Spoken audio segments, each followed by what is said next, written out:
अगर हम पुराने जमाने की बात करें तो उस समय एलोपैथिक डॉक्टर नहीं बल्कि आयुर्वेदिक वैद्य हुआ करते थे, जो नब्ज देखकर सिर्फ नब्ज देखकर ही पता लगा लेते थे कि फला आदमी को बीमारी क्या है।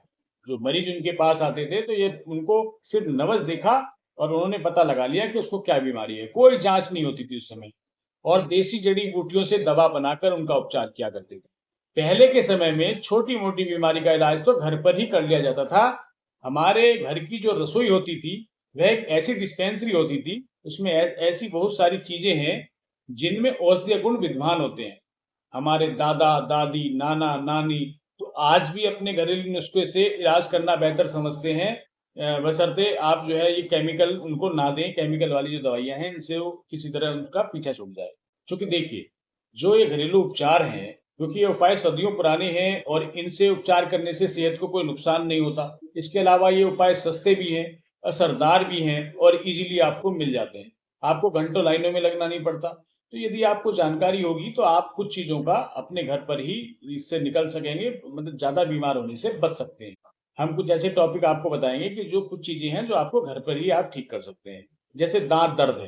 दांत दर्द एक ऐसी समस्या है जो ठीक नहीं होती। यदि ज्यादा इन्फेक्शन है तो भाई उसके लिए तो आपको डॉक्टर के पास ही जाना पड़ेगा। आप कितना भी प्रयास कर लें दांत का दर्द जाएगा नहीं। लेकिन कुछ चीजें ऐसी हैं जो आपको दांत दर्द से छुटकारा दिला सकती हैं। यदि आपको थोड़ा बहुत दांत दर्द है, दांतों में हल्का फुल्का दर्द है, तो आप दांत दर्द से छुटकारा पाने के लिए अदरक का एक छोटा सा टुकड़ा चबाएं थोड़ी देर तक, और दर्द जो है धीरे धीरे दूर हो सकता है। यदि नहीं होता है, इन्फेक्शन ज्यादा है, तो फिर तो आपको डॉक्टर के पास जाना ही पड़ेगा। है तो सेब को छील लें, उसका छिलका उतारिए, उसको बारीक बारीक काटिए और उसमें थोड़ा सा नमक मिलाइए, सेंधा नमक या काला नमक, और उसे खाली पेट खाना शुरू करिए। तो जो सिर दर्द की जो समस्या है वो धीरे धीरे आपकी ठीक होने लगेगी। इसके अलावा यदि किसी का शरीर जल जाए, तेज धूप से त्वचा झुलस गई हो, त्वचा पर झुर्रियां हो गई हो, या कोई त्वचा रोग हो आपको, या तो आप जो है कच्चे आलू का रस निकाल कर उस पर लगाएंगे तो उससे आपको जो स्किन है उसका रंग साफ होने लगेगा।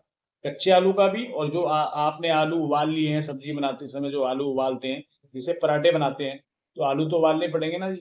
तो उसका जो छिलका होता है उस पानी में आप अगर हाथ आपने डाल भी दिए तो वो हाथ भी जो है आपके साफ हो जाएंगे। चौथा, अगर कोई कीड़ा मकोड़ा आपको काट ले तो तुरंत कच्चे आलू का एक पतला टुकड़ा काटिए और उस पर नमक लगाकर कीड़े के काटे हुए स्थान पर आप रख दीजिए। तुरंत ठंडक पड़ जाएगी भाई साहब। 5-7 मिनट तक आप उसको रगड़ दें, जलन और दर्द जो है आपका लगभग लगभग गायब हो जाएगा। तो ऐसी परिस्थिति में आपको जरूरी नहीं कि आप डॉक्टर के पास जाएं छोटी मोटी समस्याओं में। अब देखिए, 5वें नंबर पर मैं बता रहा हूँ आपको, मक्खन है। मक्खन में थोड़ा सा केसर मिला लें, रोजाना इसको लगाएंगे तो जो आपके होठ हैं, जो आपके काले काले होठ है ना, एकदम गुलाबी जैसे हो जाएंगे, गुलाब जैसे। यदि किसी को मुंह से बदबू आती है, पायरिया के कारण या किसी और कारण से मुंह से बदबू आ रही है, तो आप अपने मुंह में हरी इलायची रख लें या दालचीनी का एक टुकड़ा मुंह में रखें। मुंह की बदबू जो है ठीक हो जाएगी। किसी किसी को बहती नाक से बहुत परेशानी होती है, तो यूकेलिप्टिस जो सफेदा जो होता है जी, इसका तेल आता है भाई साहब, पंसारी पे मिलता है। इस तेल को आप रुमाल पर डालिए और उसको सूंघिए, आपको तुरंत आराम मिलेगा और बहती नाक आपकी बंद हो जाएगी। कुछ दिनों तक नहाने से पहले रोजाना सिर में प्याज का पेस्ट लगाएं। बाल सफेद से काले होने लगेंगे, काले नहीं होंगे तो कम से कम ब्राउन तो होने लगेंगे।